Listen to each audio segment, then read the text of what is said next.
Oh, we're live.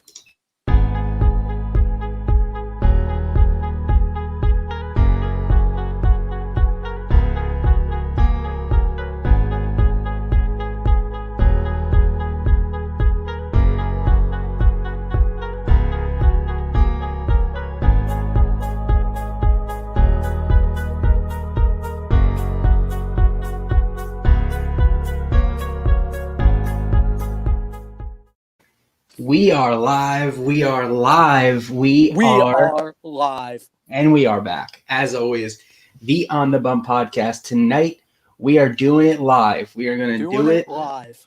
So there's no edits, no issues. If you're watching on YouTube, thank you for joining us. I believe the way it's constructed is what you're seeing a couple seconds behind on YouTube, but you're still seeing it same pace as everyone else. And when you ask a question, we will get to your question as soon as possible. As you can see, I have this nifty thing that if you want to ask a question, I could pop your question right up on the screen, and we will get to it. We're also going to get to the podcast like we normally would.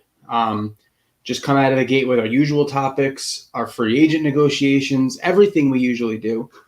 But if you have a question, we will get to that question. So ask away. Pretty excited about this new thing. I'd like to do these more live because it seems like a very simple setup for us. It's basically like our regular podcast. I feel like we could do this, for pregame at a ball game. We could set up live from the bleachers at Yankee Stadium and be ready to go. Or even for games that we have, like games that are going on live, and if we want to do like a live watch party, I've been trying to do those. So we have options now. We definitely have options. All right. Todd, how's it going? It's going, exciting, maybe not exciting. That might be too strong of a word, but we got some legit baseball news this week with winter meetings that are now virtual, Rule 5 draft, which brings some interesting prospects into the mix, with teams kind of swapping young players here and there, but usually nothing major comes of that, but we'll get into that. But Yeah, I think it's weird. It's usually winter meetings are full of rumors and nothing ever comes of them. Yep. And I think this year is going to be less because it's a lot of in those winter meeting rooms. A lot of it is these people are just putting rumors out to try to gauge interest, to try to gauge trades, and nothing really ever comes. I remember the Mets a couple of years ago had a big trade option. I think it was for Elvis Andrus, who's a friend of the podcast, friend of Bob's. Big friend, yeah. Friend of producer Bob's, who's not here with us again, but we'll talk about that later. So the winter meetings are always kind of eventful, but not eventful at the same time. And a couple things happened this week. The non-tenders, or the tender market, we should say. Cubs went a little rogue. They get rid of Schwarber, who was due to make $9 million at most. That would have been his, because I think his arbitration number, his number was around 9. So it was about where he would have been. Interesting decision, unless they have a plan on bringing him back on a multi-year deal with a lesser per year. But I think Schwarber is the perfect guy for a team that needs a DH, and they'll spend $10, $12 million on a guy like him. Yeah, the key is, and that's going to be an issue this week going into the winter meetings, that might be a big thing on the plate of discussion, is what to do about the DH in the National League. If they're keeping the DH, then maybe you bring Schwarber back, because he's basically built as a DH. That's where he'd fit in best. He's not the most speedy, the most athletic guy that can, track down fly balls in the outfield.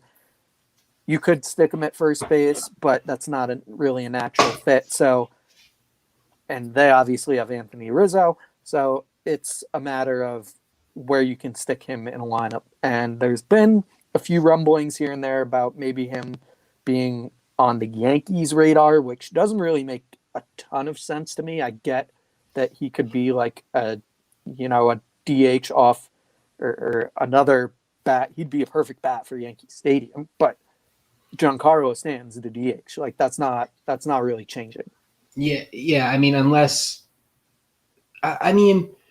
Schwarber does have the ability to play a nice outfield. He played really good outfield before the injury. If you remember, he ran into a center fielder, I think, that took out his knee and kind of set him back. But the Cubs are weird to me. I know their time of peak is definitely winding down, but I thought they had one more year in them of pushing for it, because next year to free agency they're going to have Bryant going to free agency and Baez going to free agency. I believe their numbers are up next year. I think they're both done with arbitration. So, of course, you're probably not bringing both of them back. If you do, completely different story. You've then extended your peak. Also, Schwarber played in 59 of the 60 games last year, regular season-wise, and he did not have a great year. 188 batting average, barely over 300 on base. It was just a really down year. And obviously, there are a lot of different situations that may have caused that for this season. Obviously, the whole COVID thing, shortened season in general, maybe, that caused issues leading up to getting in shape. So who knows? But especially with all of that in the background, you can't really, if you're the Cubs, necessarily tie up $9 million in Kyle Schwarber. And the perks of him, he's got to look at this as a positive now too. Let's just say the Cubs offered him, they did this to give him a multi-year deal, which I've heard a couple times now, and it's $8 million a year. They save $1 million. I don't know. Let's talk about that for a second. If you're him, you have to almost not want that. You have to bet on yourself a little bit here. Sign a 1-year deal somewhere. You should go to a team that's going to be friendly to the way you hit the ball. I think a team that sticks out to me is the Rays. If he goes on a 1-year deal, they could teach him all the statistics they have there, and I think he would mash. Play at Yankee Stadium a couple times a year, play in Baltimore, play in Boston, just places that he can hit. And I think that's a value builder because he has power. Teams are going to pay for power. They're going to he will have a job for the next 10 years if he wants one, just because he has power. Yeah, he definitely needs to be in a hitter's ballpark. And like you said, he could have a job for the next 10 years. He's only 27. So it's not, this isn't like he's 33 and he is what he is. He still has time to figure it out. And yes, the Cubs can't really necessarily throw him a long multi-year deal knowing how he performed last year. But at the same time, that might be good for Schwarber, gamble on himself, go to a hitter's ballpark, which really, I don't really get into the details of what a hitter's ballpark versus what a pitcher's park is, but as far as I know, Wrigley isn't really a hitter's ballpark. So maybe a change of scenery could be good for him, especially if the DH rule goes away. I think a change of scenery could be really good for him. Like you just said, I think it would be huge for him. I love his swing in the Bronx. I think his swing, his fit would be nice, but I just don't know where he fits unless Stanton has the ability to play the outfield still, or Schwarber can play the outfield. But then you're cutting time from a guy like Frazier, King Clint or Hicks. You know what I mean? Or if you're saying Schwarber could play first, Voit. So regardless, it's not a need. I could understand if the market really dries on Schwarber and you can get him on a 1-year, $4 or $5 million deal, and from let's say a month from now, then I can understand it. Because then you can use him for $4 million. He could be a guy that plays 95 games and is a great pinch hitter off the bench. You can use him as that for that money. Yeah, there are a variety of ways it could go with him. I think I would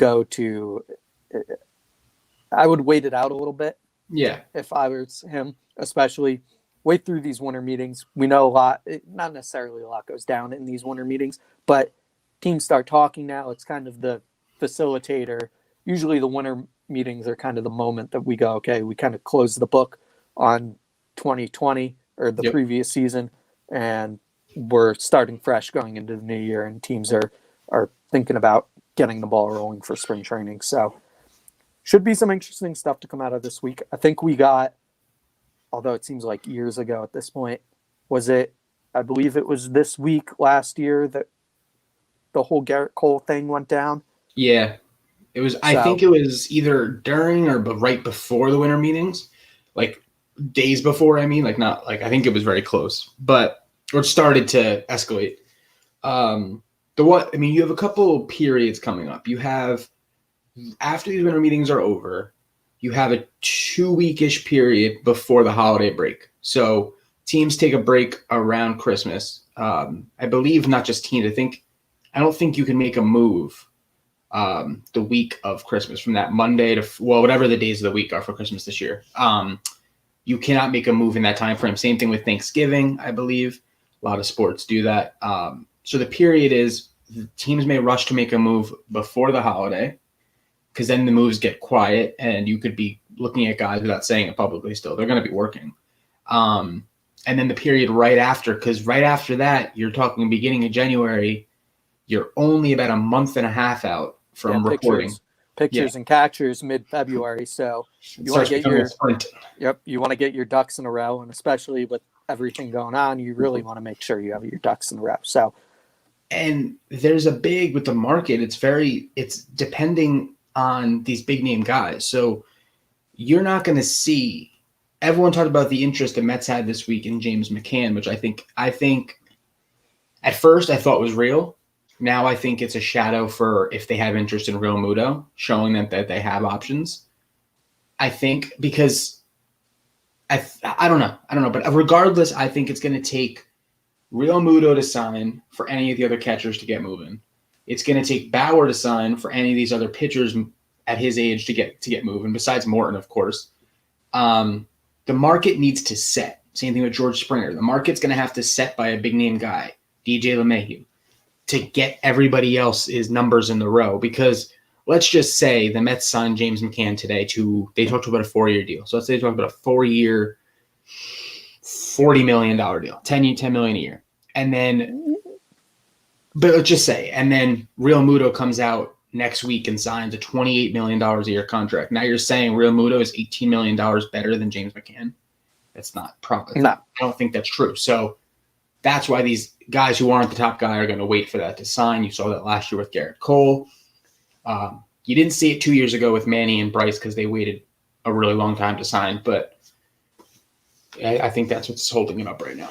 That's where you get these inflated contracts a lot of times where, no offense to James McCann. If James McCann wants to come on the show, come on the live stream right now and talk about his free agency, we'd be happy to have him. But like you said, if Real Muto signs first and he gets 25 mil, it kind of changes things for a guy like James McCann. He can't go necessarily take a 3-year, $24 million contract. He has to put himself in a position where he goes like, maybe, okay, I'm worth half as much on the open market as JT, which the catcher market is always interesting because part of the game with catchers is also there are a lot of parts of being a catcher that aren't necessarily easily shown in a stat sheet.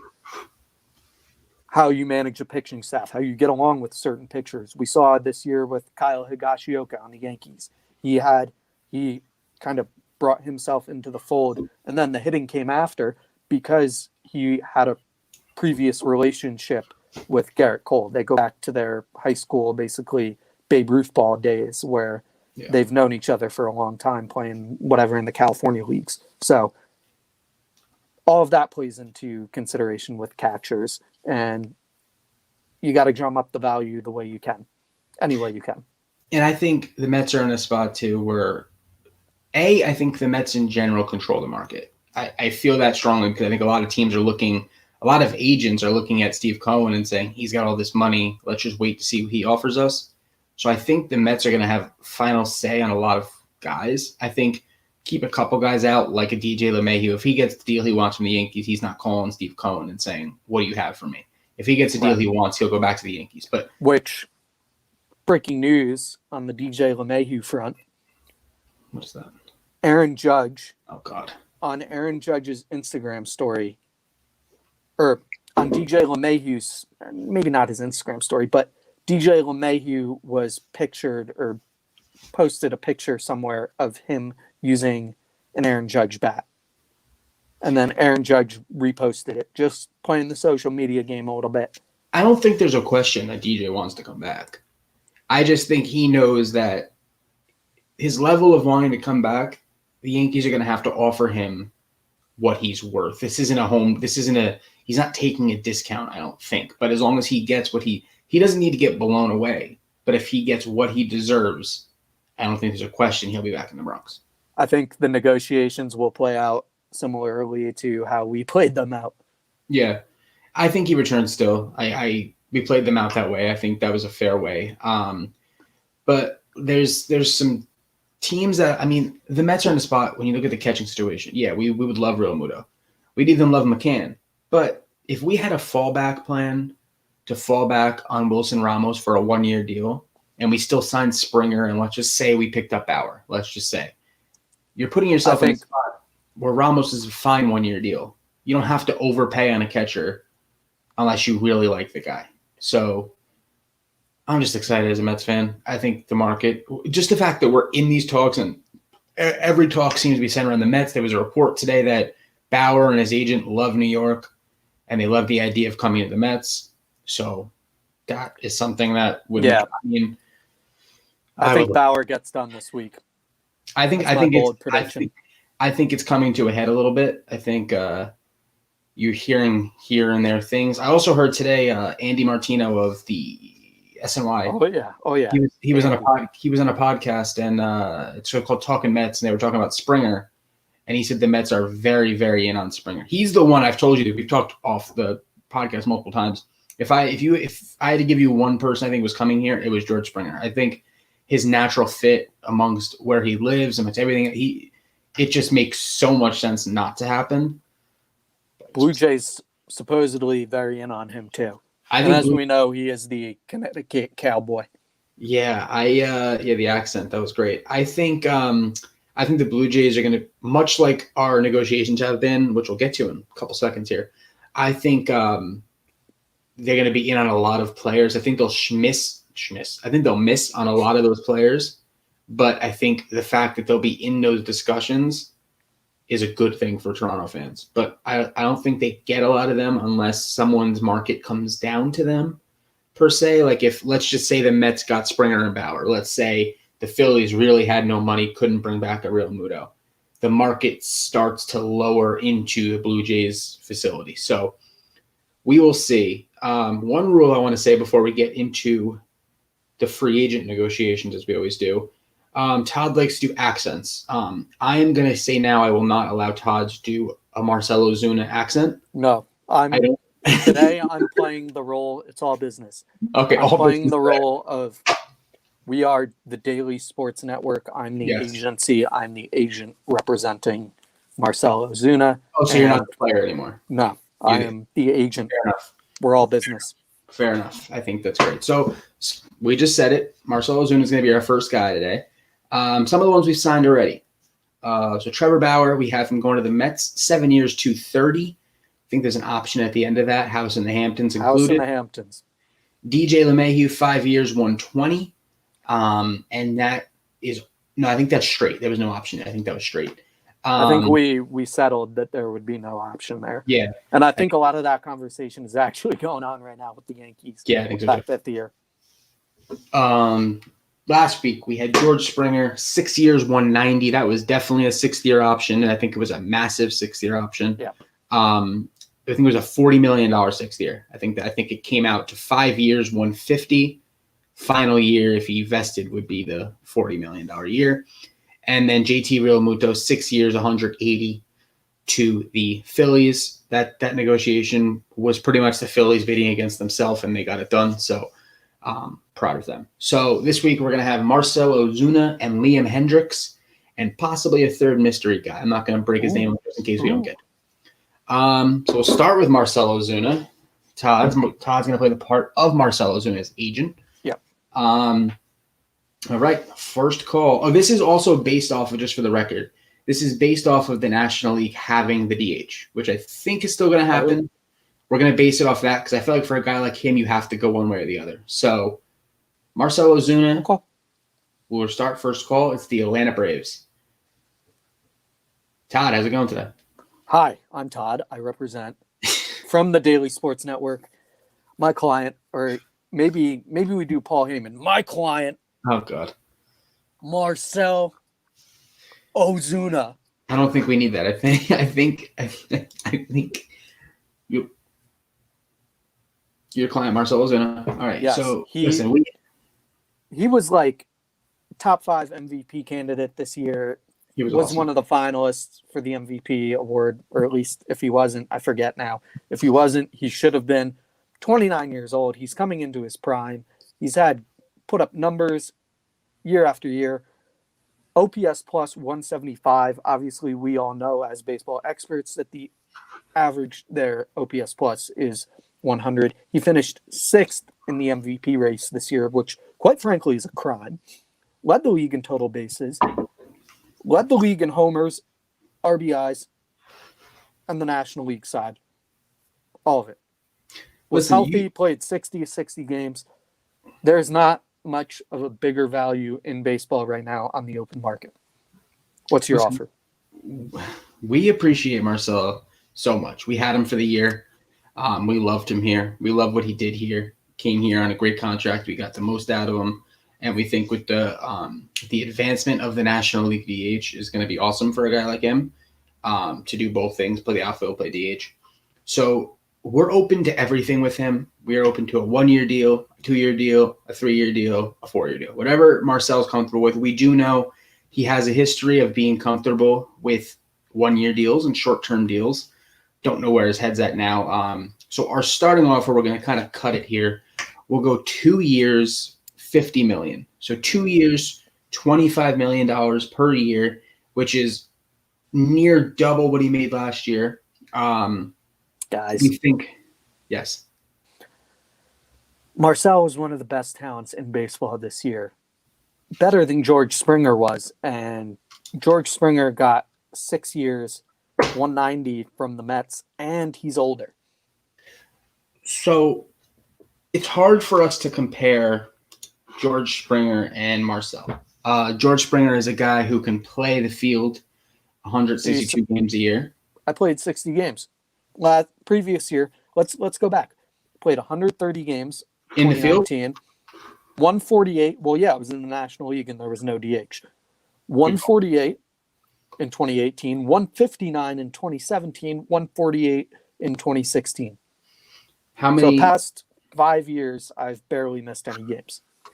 Okay, but at the same point, is there any argument that George Springer is a much better defensive center fielder or defensive outfielder than Marcel is? I'd have to look into the statistics surrounding that, but the cost value of what I bring or what my client brings on the offensive side of the ball, and the fact that he's coming into the prime of his career right now, whereas you're signing a guy like George Springer to and this has been throughout the market, a 5-6 year deal. I would like to also make it known that us, the Atlanta Braves, did not offer that much money to George Springer. You keep saying the Atlanta Braves did not pay that much money for George Springer. I want that known. Well, what I'm saying is that as Marcell Ozuna's agent, I could go to, say, the Mets or another team that has significant money and pretty much get a fair market, or what I assume to be a fair market deal. So this is what we're going to say here in Atlanta. We love Marcel. We love the relationship we've had with him and hopefully continue to have with him. Our offer could be any amount of years he wants, 1 through 4. 1, 2, 3, 4. We will offer $25 million a year. That is the highest we'll go unless you come back to us saying X team offered this. We will try our best to match any offer to keep him here long term because we do enjoy him. But we're not gonna work against ourselves, and we're not gonna put different contract offers out there against ourselves. So you can we love the idea of the free agency process and going to talk to other teams, but we hope with the respect we gave you, giving you that 1-year deal last year, and you being the guy for us amongst all these guys on this team, that you will give us a chance to match anything. I will give you guys a chance to match anything, but I'm going to be shopping my client around pretty heavily because even in my fantasy team, as his client, I still had a fantasy team. The Daily Sports Network Fantasy League, Yahoo Fantasy League, Marcell Ozuna was one of the top players. He led me to the championship game where I lost to producer Bob, who's not listening to this stream. But he was a key contributor in almost every fantasy league. And not that fantasy is reality, but stats don't lie. Numbers don't lie. Numbers never lie. I think that was a plug. There was a segment years ago on SportsCenter called Numbers Never Lie. There's a That's show right. called Number, yeah. So I'll be shopping them around. Yeah, and that's fine. So we'll talk to you ASAP, and we'll get back to you. Great. Toronto Blue Jays are calling. How's it going, Todd? Hi, this is Todd from the Daily Sports Network Agency, representing my client, Marcell Ozuna. How are you? Great. We've been talking to a lot of free agents through this process, and we hope we can get a guy like Marcell in here. We think he fits all the facets of us. So our standing offer is 5 years, $125 million. Comes out to $25 million a year, 5 years. We think that's a great number for him. And we think that fifth year is something we could definitely sustain here in Toronto. We have some young pieces coming up. We think this is a great situation for both parties, and we would love to have him in Toronto. Where do you think he fits in that outfield? Well, we pride ourselves in Toronto on having versatility. We have the ability to play him in left. We have the ability to play him at DH. We have a bunch of guys in that outfield already that can DH. Some of those guys, like Lourdes Gurriel Jr., can play second base. Some of our infielders can play outfield. We just have so much versatility. Something that we learned from watching. I know people hate them, but we've watched the Houston Astros do it. The Tampa Bay Rays do it. I would never want my client on a cheating baseball team. So, well, thank God we didn't cheat. But my point is, sort of like the Cubs. We can use the Cubs. They have a lot of versatility all over the lineup, and we think that's huge, especially in this tough division. So, yeah, we think you fit perfectly in this lineup. Could you repeat the number value of that offer? I just want to make sure, as I'm pulling up numbers here. Of course. 5 years, $125 million, $25 million AAV. We think this is the market for a guy like Ozuna and his skill set. And like I said, we would love to have Marcell here for 5 years. Why do you think it didn't work out with George Springer? Do you think it was the offer you put on the table? What do you think caused that? We think it was the Mets. We think the money, and they're at this point where they're getting a little free agents really just want to go there. And it's kind of hard to beat that at times. And also George is he's from that area. He's from Connecticut, so he's closer to there. It was going to be He is the Connecticut Cowboy. Yeah, he is. Forgot about that. Yeah, so that's why I don't think it worked out. Fair enough. And with the young pieces that you have, where I'm coming into the prime of my career right now, or not me, my client, Marcell Ozuna. I know. And he wants to be in a winning situation. And what he has in Atlanta with how the NL East is kind of playing out and how a lot of those teams are, with the exception of the Mets, are in kind of interesting situations where they could go one way or the other. We think we know where teams are going, but that could kind of flip. And the National League, besides the Dodgers, is kind of looking for that second team. And the Braves might be that second team right now. The Padres might be as well. So maybe my client will be hearing from the Padres. I don't know yet. We're open to all calls. But I want to be on a team that's ready to win now.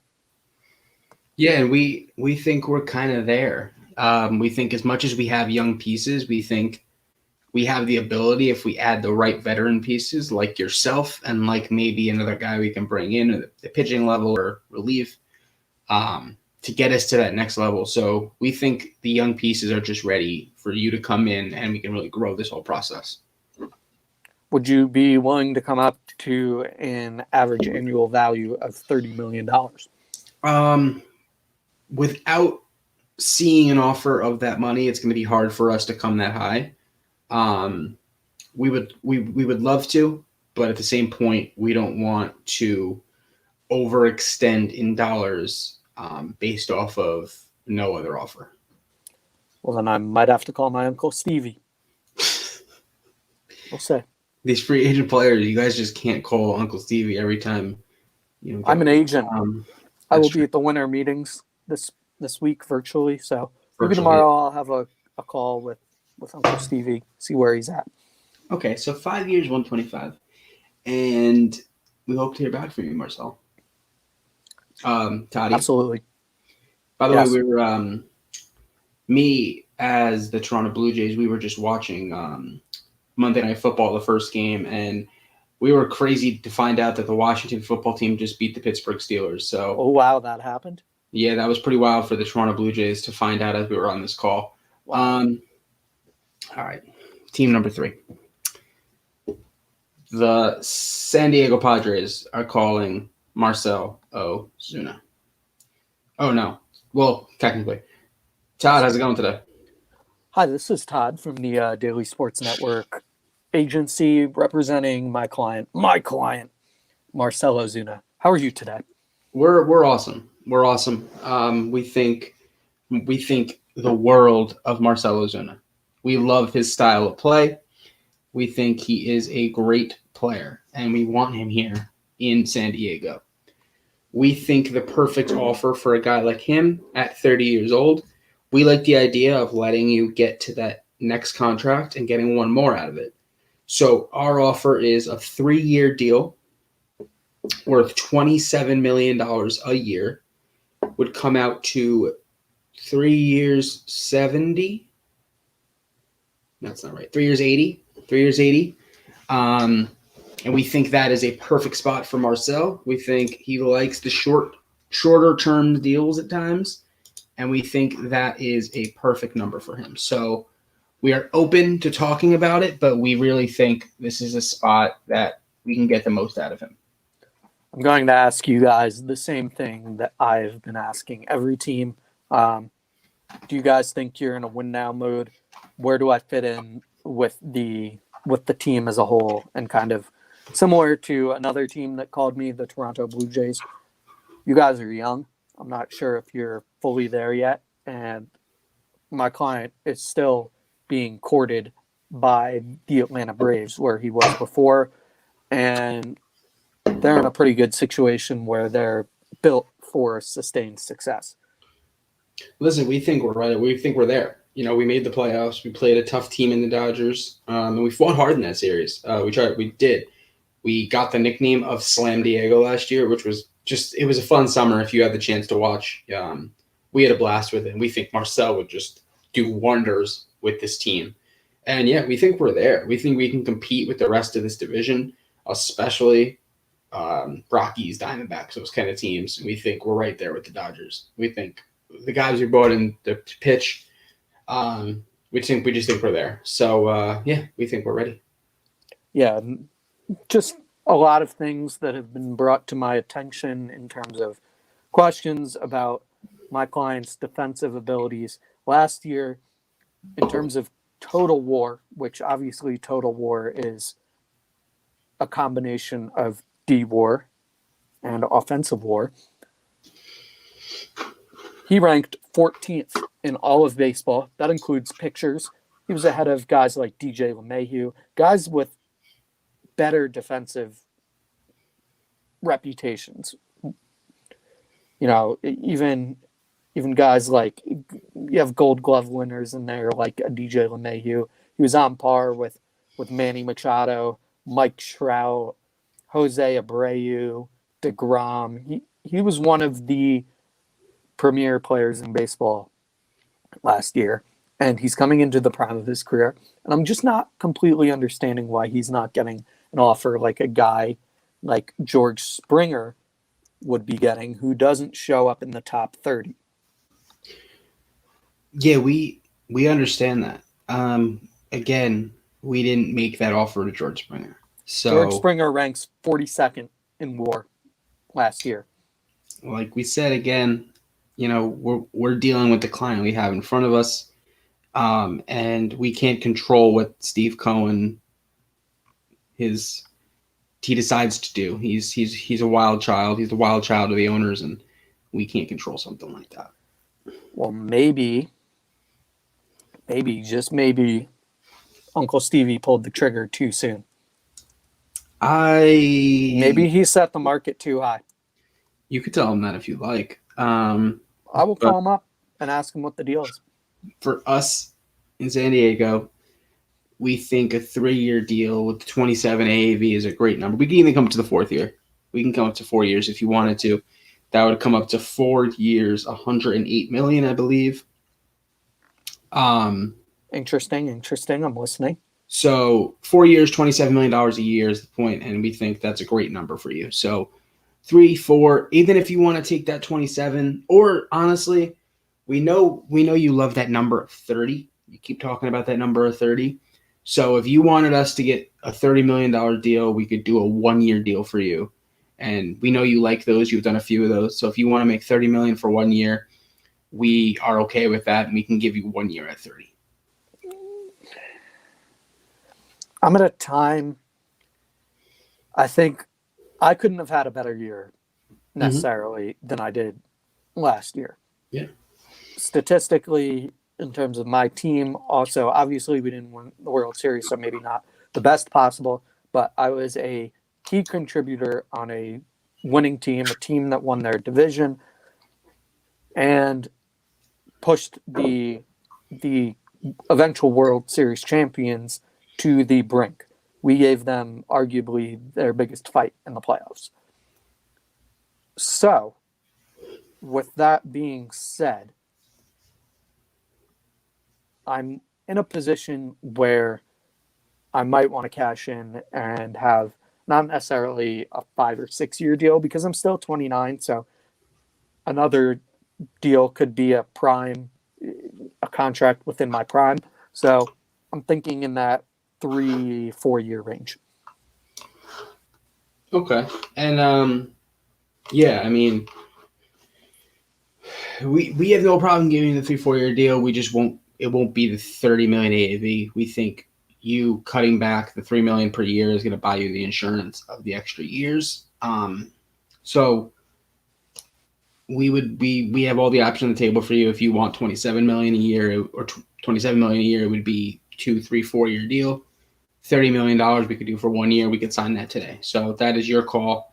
We think there's a great group of guys here to come play with Fernando Tatis and Manny Machado. We think you'd fit right in. So we hope to hear back from you. Absolutely. So final offer is a 3-year deal. I mean, the base of the offer is a 3-year deal at 27, but if you wanted 4 or 2 at that number, we are more than okay with that. And if you wanted 1 year at 30, like we said, so that's kind of our final offer is all 4 of those, if that makes sense. I think I like 3. Okay, so we'll settle in on 327 per year, and that's where we'll go from here. Okay. Beautiful. Thank you, guys. Sounds good. Final team calling is the Boston Red Sox. Toddy, how's it going today? Hello, this is Todd from the Daily Sports Network, representing my client Marcelo Zuna. Who am I speaking with today? I don't remember. Chaim Bloom. Is that correct? Chaim. Chaim Bloom. Yeah, Chaim Bloom. So, how's it going with Alex Cora? You guys, I hear you guys employ cheaters. We're happy to have him back. We think he is a great piece to this team, and we understand that everyone makes mistakes, and we hope for the future that he will remedy that and continue to be the model that we want him to be for the younger generation. Well, I'll say this. My client likes the idea of being on a team that wants to win and wants to get back to winning and has a history of winning, which obviously you guys went 86 years without winning, but you've fixed those issues now. You've had success in the past decade or so. Mhm. Won the World Series 2 years ago. What went wrong with Mookie Betts, and why did you guys, or maybe not you because you weren't the GM, but what went wrong there? Well, Why is he not in a Red Sox uniform right now? multitude of things. We tried to send some offers. They were not where, and like you said, this was before I got here. So the offers that were sent were not up to snuff for a guy like Mookie Betts. And I can't control a lot what happened. I think there was an issue financially, which I believe, to my knowledge, has been remedied to a certain extent. To your And- knowledge, you're the GM. Listen, I'm the general manager. I hear what I hear from the ownership. But in full transparency, I think, like I said, I feel that they have been remedied, and we hope that that is the best option. So, with that being said, our offer here would be 2 years, $60 million. So $30 million per year for the two.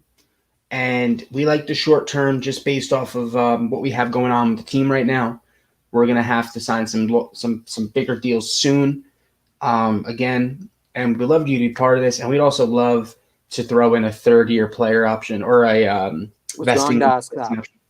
We could do a third-year vesting option, maybe based off incentives or based off of us kind of mutually agreeing this is the right situation. Based off of incentives, we can work something out. And that third year could be worth 30. So we'll do this. 3-year max value of $30 million a year, and we'll throw some incentives after year 2 to get to year 3. So, is there any way with that, just the value, and I've been telling this to every other team, George Springer, and you don't want to answer it, so don't, but George Springer got 30 plus mil for 6 years, and he's 31. He was 42nd in WAR this year. I was 14th, or not I, my client was 14th, 6th in the MVP race in the National League, and he's coming into the prime of his career. Why would you be hesitant to not just offer him 3 years straight? If you offered him 3 years straight, I would be able to get an answer back to you very quickly, and I could probably get him on the phone in a minute and sign that contract, or at least come to a verbal agreement. So we could do the 3 years straight. We think we can work. Wow, that was easy. We just feel that the more we think about it, Marcel is a super. I mean, coming into this negotiation, Todd of the Daily Sports Network agency, we were gung ho on a 2-year deal, so we weren't opposed to a third year. We just wanted to give you the option for yourself as well as us. So after hearing you talk, after hearing what the things you've said, we would love to do a 3-year deal straight. And to answer your, I don't want to take that question and ignore it. To answer your question about Springer, in full transparency, we just felt, because we did offer him a similar deal that actually we are getting right now. To be honest, I believe we offered about $30 million for him too. So For a longer AAV. We think Marcel's a guy who relies on his power, and we think a guy like that transcribes more to I wouldn't say a short-term deal, but 3-4 year deal is about right. We think the idea of having George as a leadoff guy was a big thing. There's reason why we offered him that in full transparency, but we think that Marcel has a similar value in different sense, and we think he is just as good as a ball player and can fit right in this lineup. So if you guys offer me or offer my client 3 years, 90 mil, first call I'm going to make after this, full transparency, is ring back the Atlanta Braves, and depending on the negotiations there, we will get back to you. Okay, sounds good. We'll definitely I should say we hope to hear from you. Absolutely. Absolutely. All right, Atlanta Braves are calling. Toddy. This is Todd here from the Daily Sports Network agency representing my client, Marcell Ozuna. Yeah, how's it going, man? What have you heard? So we got the 30 million AAV that we were looking for the amount of years we're looking for, which leaves Marcell in a great situation to really prove himself while still getting some financial security over these next few years for the chance that when he's coming into that second contract in the prime of his career, he can get another long-term deal, hopefully longer at that point. Hopefully he's 32 at that point. He gets a 5-year deal at that point, and we can really extend his value and his financial security. So we're looking for that $30 million number right now. And the Boston Red Sox have offered 3 years, $90 million. And I said to them, depending on how the conversations went with you, we would agree to that deal. But I wanted to give you guys the chance to present a competing offer, a legitimate competing offer. So for us, there's two things about this. A, it's hard for us to come up to 30, but we can try our best to do it in one sense here. The third year is at 30 million is kind of a non-starter for us. We have no problem giving you 2 years at 30 if you'd like to come back and run it back with this team. We just have the situation where in 2 years we're going to have to sign Ronald Acuna, Ozzy Albies, keep you at 30 million, sign all these young stars coming up. Dansby Swanson will need a contract. Freddie Freeman needs a new deal next year. So things are happening, and we plan on signing them all. And we plan on having you with that team. We have no problem after 2 years coming back and saying, Marcell, let's run it back for another 2. Let's run it back for another 1. We love the player you are. So we can give you the 30. I'm not Marcell. I'm representing my client. We'll come up to the 30. Smack you through the phone. We'll come up to 30 million for 2. So 2 years, 60. And yeah, that's a deal we can do. So I would like, or my client would like, the additional year of security. It sounds like we're not going to get there. So I think I'm going to hang up the phone now. He enjoyed his year in Atlanta. We had a great run. And I'm going to sign, or my client's going to sign with the Boston Red Sox. We wish you the best, and we hope to deal with you somehow, some way in the future. We think you're a great guy, and we wish you the best. Unfortunate. So my client's going to take his talents up to Boston. Okay. Do you want to call Boston back, or are we just going to? And no, we don't have to call Boston back. We'll send them an email. Cool. Marcell Ozuna, 3 years, 90, 30 a year. I think it's a nice deal for him. I think that was nice negotiations. I like the idea of me not budging on the Braves. I think they have a lot of money that's going to be outgoing in a few years. Like I said, Ronald Acuna, Ozzy Albies, Freddie Freeman needs a new deal. And all these pitchers, Sean Newcomb, not Newcomb, sorry, the pitcher I'm thinking of. Who's the pitchers? Ian Anderson. Mike Soroka, Ian Anderson, those guys, they're going to need a new deal. So I think there's too much money coming out. So I liked what I did there. All right. The second free agent here, Liam Hendriks. So first call is from the Los Angeles Angels. Todd, how's it going today? Hi, this is Todd from the Daily Sports Network agency, representing my client, Liam Hendriks, who was one of the best closers in baseball last year. And since he's become a full-time closer, not only this year, but last year, his ERA plus was through the roof. This previous season, his ERA plus was 2.35. Year before that, 2.37. It seems like Oakland finally figured out that he wasn't a spot starter or even a full-time starter or a long reliever. This guy is a closer, dominant closer. ERA, great. Only gave up 5 earned runs all last year. And he's ready to sign a big contract because the closer market in baseball there aren't too many elite closers left. You know, we had a run, obviously, about 10 years ago where we had some really great closers in baseball. And because of how teams manage their bullpens now, there isn't necessarily a one-stop go-to guy who's going to be that closer every time. With kind of the analytics game that has come into baseball, guys like Liam Hendricks are not necessarily as appreciated as they should be. So he's looking to go somewhere where he can be that dominant closer, be appreciated, and not play any games in terms of situations that may cause him to not be in that closer role. Yeah, there for us here in Los Angeles, there's no games. We want him as the closer. We need him. We need your client as the closer. The only thing I'll say when you talk about situations, I could promise you that in the playoffs, I can't always promise you that he'll be in there in the ninth inning, but I can promise you that he'll be in the highest leverage situation and we'll use him when he's needed. That's what in the highest possible point of that game, when the closer would be needed, he will be used. He's going to be the guy we rely on. That's what I could promise you. The deal we would like to offer is a 3-year, $45 million a year, $45 million contract at $15 million a year, which the way the closer market sets up is a very good number. And we think that is a great number for Liam.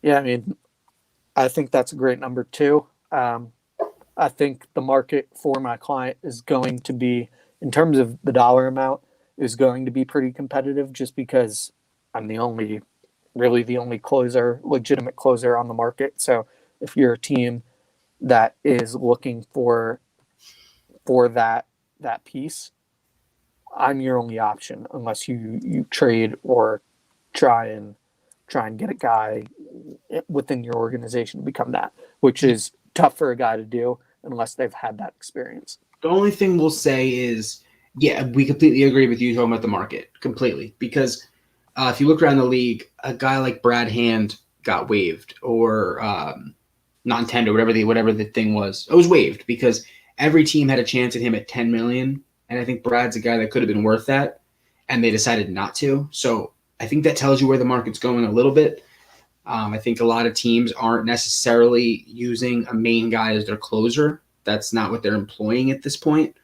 But with that being said, we think the number is great for Liam, and we would love to have him here in Los Angeles. Yeah, and that's a fair market value along with kind of what the relief pitching market is at right now. You know, guys at the top of the market, 16 million, 15 million. You know, Kenley Jansen, who had an off year last year, makes 16 million a year and was basically pushed out of his closer role. Mm-hmm. So yeah. I think you could even argue that at this point, my client's more valuable than that, just based on his current 2-year run. But we'll shop around a little bit. I think he has the potential to be the highest paid reliever in baseball right now. So, and obviously that market will reset in coming years, but for this cycle, he may have that chance. Absolutely. So we want to achieve that for him. Absolutely. We'll talk to you soon. Second team's calling. Oakland A's. Taddy, how's it going? So what's going on with Billy Beane? I hear he's gone. Yeah, he's gonna do some other ventures. He's got his hands tied in, and so we're gonna move forward. Billy will always be with us. He'll always be a guy Billy Beane's always in your heart. Always in our heart. But we are looking forward to bringing you back. We understand the limitations we have here in Oakland. We think we got the best out of you in Oakland. We think, and that's non-negotiable. We think we figured out who you were here. We turned you with yourself and us with our staff, turned you into maybe one of the most dominant closers in baseball. But like I said, we have our limitations. So our offer is going to be 2 years, $25 million. Comes out to 12.5 per year. We understand that we are not giving you the top offer. that needs to be talked about. We fully understand money wise, we're not giving you everything. Could you But- repeat that number? I'm just in a little bit of shock. 2 years, $25 million, $12.5 million per year. We understand, like I said, we understand it's not the most you're going to get, but we think we got the best out of you, and we think we can continue that success with you. And yeah, that's just the best we could do at this point. We'd love to have you back. So would you rather have at that money? Would you rather, and this is in theory only, obviously, would you rather have me or my client Liam, Zach Britton, or Andrew Miller? You. Okay. And the current market value there is that Zach Britton's making 13 mil this year to be a setup guy, and Yeah. Andrew Miller is essentially a setup guy as well. So, But- granted, they're both great. They're both dominant. They Yeah. both have been consistently great. Although Zach Britton has had some issues when it comes to maintaining some unders in some games. So, making sure that the over-unders hit for the loyal bettors. So yeah, I would like to see his value more than what a setup man is getting paid. And we understand that. Just saying that we want Britain or want you, excuse me, doesn't necessarily mean we spent that contract. We didn't make that contract. Like I said, we understand the dollars and cents about this whole thing. But that is just the best we could do here in Oakland. So we hope something works out. We understand if it doesn't. We respect you. We think you've been a great guy for the community. We understand. Yeah, I think in all honesty, guys, you're not going to be able to compete with the other offer I received from the Los Angeles Angels of 3 years, $45 million. So, see, We respect that. We respect that. Thank you, man. Bye. Team number 3. I expected it to happen, by the way. Team number 3. Los Angeles Dodgers. Todd, how's it going today? it's going great. This is Todd from the Daily Sports Network Agency, representing Liam Hendricks, my client. I see you're paying another closer right now. You're paying Kenley Jansen $16 million. So, Yeah, we're not worried about money. yeah, but I mean, what are you going to do with him? He'll be a good 7th, 8th inning guy, preferably an 8th inning guy. I think the ability to have Kenley in the 8th and your client in the 9th is perfect. I think that is a situation where we could dominate the back ends of games. And we've talked to Kenley, and you saw it in the playoffs. His pride has been put aside. He can pitch when you need him to. So play this situation out for me. My client has a run where he struggles. He has a 5-game skid where he blows 2 saves, or maybe he blows 3 saves. Who knows? And Kenley Jansen's been lights out. Are you going to pull the plug on me or my client? Situationally speaking, we might.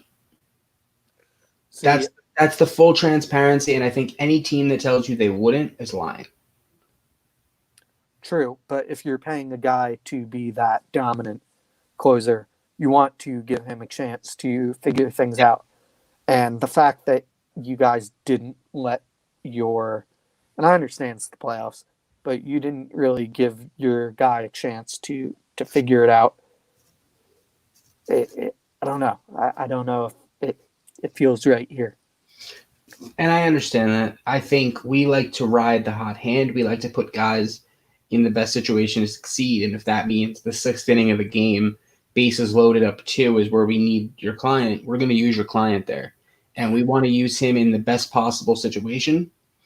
And yeah, we understand how agents feel about us, but that's what won us a World Series. So we're going to ride that. And that's what got us to 3 World Series the last 4. That's just how these things work. So we respect you, and we hope to bring you here.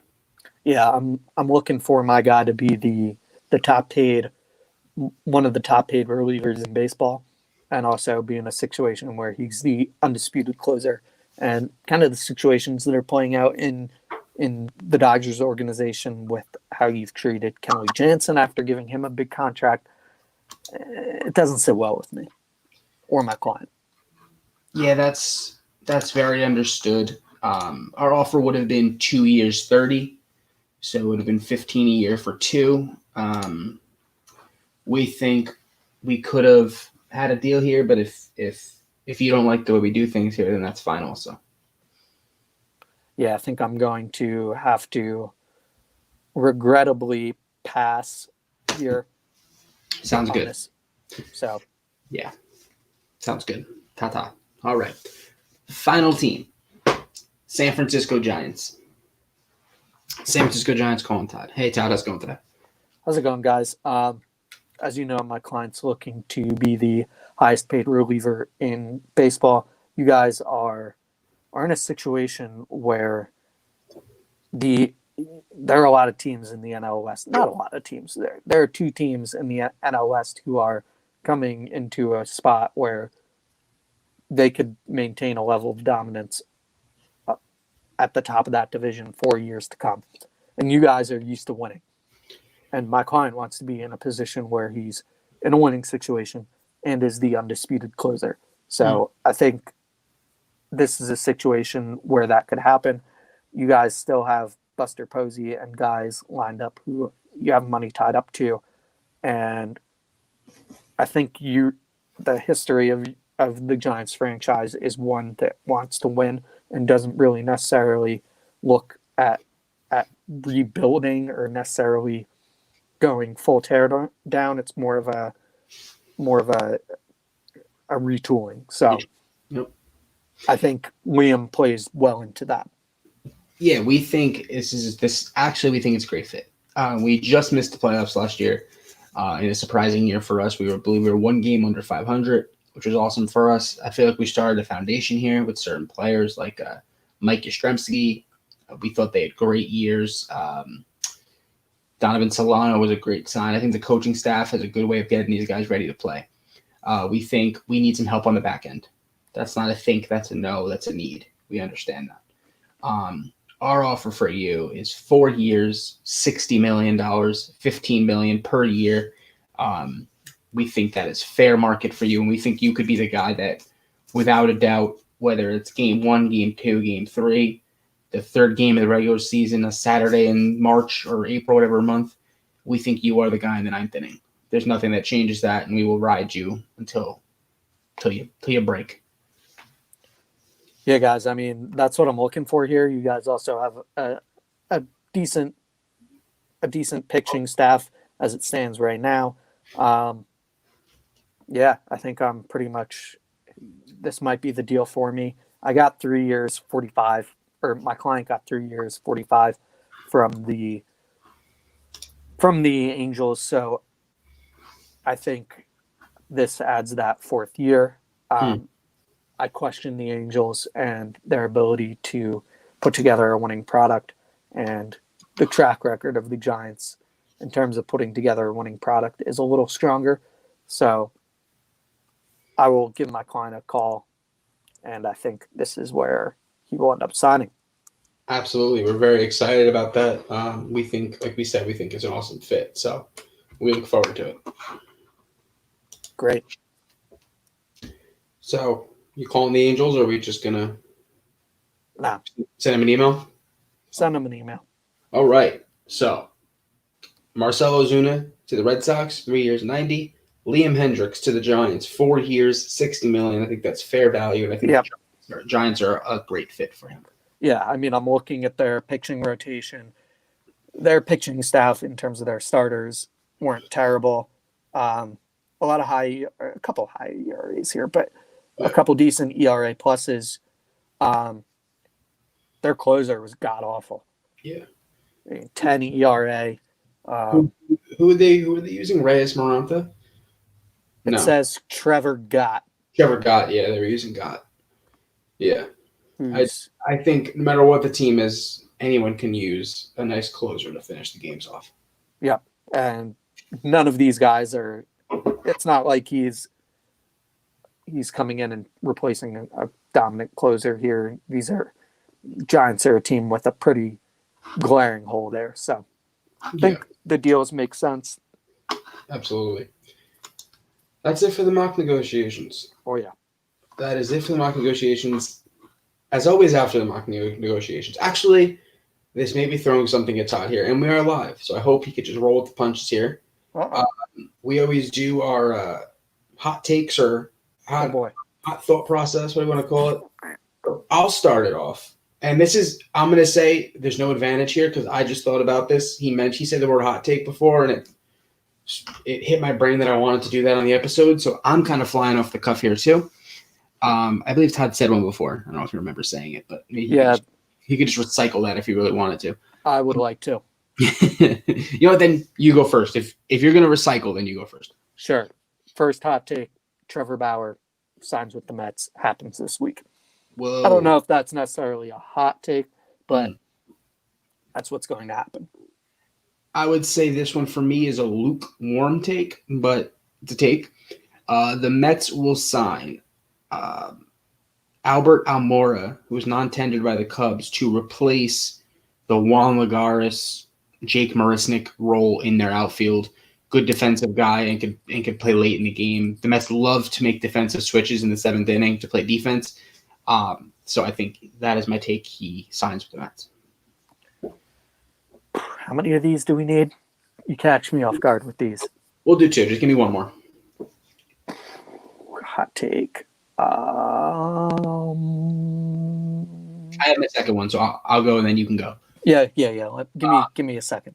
The day after Trevor Bauer signs, I don't know when that is. The day after, Jake Odorizzi from the Twins will make his decision also. I think his decision is hinging on what the Mets decide to do with Bauer, and I think Odorizzi makes his decision within 24 hours of Trevor Bauer.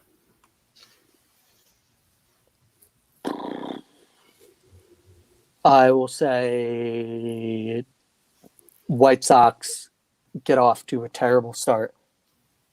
Tony La Russa gets fired You hate Tony. midway through the season. You hate Tony La Russa. Hate it. Absolutely terrible signing. God I doesn't think stop talking about Miguel Cairo will end up being the interim head coach at some time during the season. And on top of that hot take, they'll get off to a very poor start, and then Miguel Cairo will lead them to the playoffs. Wow. Shit. A double-ended hot take for Toddy G. Toddy G, his favorite segment is history. Oh, yeah. Todd, do we got something today? Yeah, I'm doing a little research here. A couple things. One thing that happened this week that is interesting that wasn't necessarily so long ago, but Jacoby Ellsbury signing that big deal. I think a lot of people, especially after the Red Sox had won the World Series that year, in 2013, that December, right after, Yankees signed Jacoby Ellsbury to a big fat contract. Obviously didn't work out. I believe it was like 7 years, 150. And yeah, wasn't the greatest contract that the Yankees had ever signed. I feel like Go. No, you go. the Yankees made that signing just to piss off the Red Sox.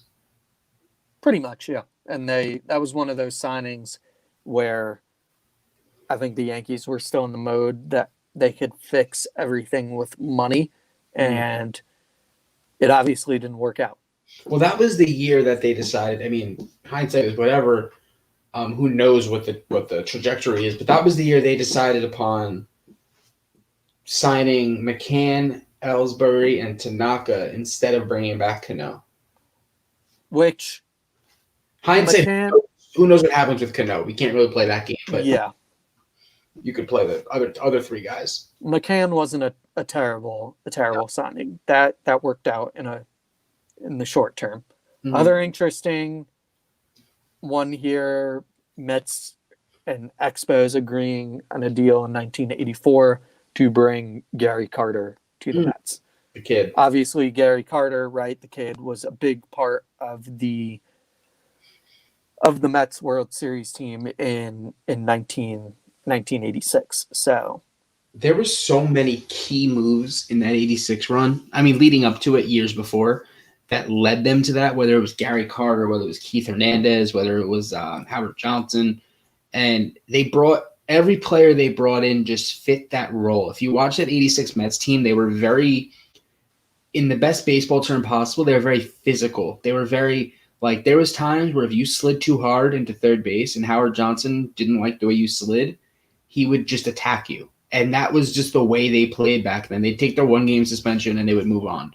And you talk about the guys that were in that room: Darryl Strawberry, Dwight Gooden, Keith Hernandez, Ron Darling, Gary Carter. I mean, Mookie Wilson. There was just so many guys in that clubhouse that I asked it when I had my Coach's Corner podcast. I would ask guys, if you could put yourself in one locker room ever, what locker room would you put yourself in? There was some cool answers.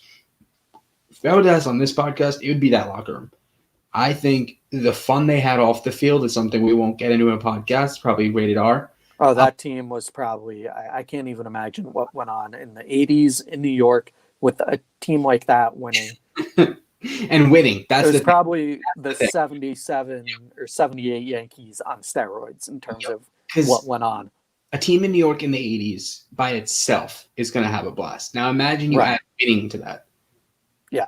They, I believe in 88 or 87, they weren't far off either. They were pretty good in those years too. So, I mean, the fun they must have had, that team was probably. And then the Wilpons came and ruined it. That's the one thing I want to have. I talked about it before, but I want to have like my dad on the podcast do like a Jets or Mets timeline of history, and for sure, it'd be a blast. But yeah, that's fun.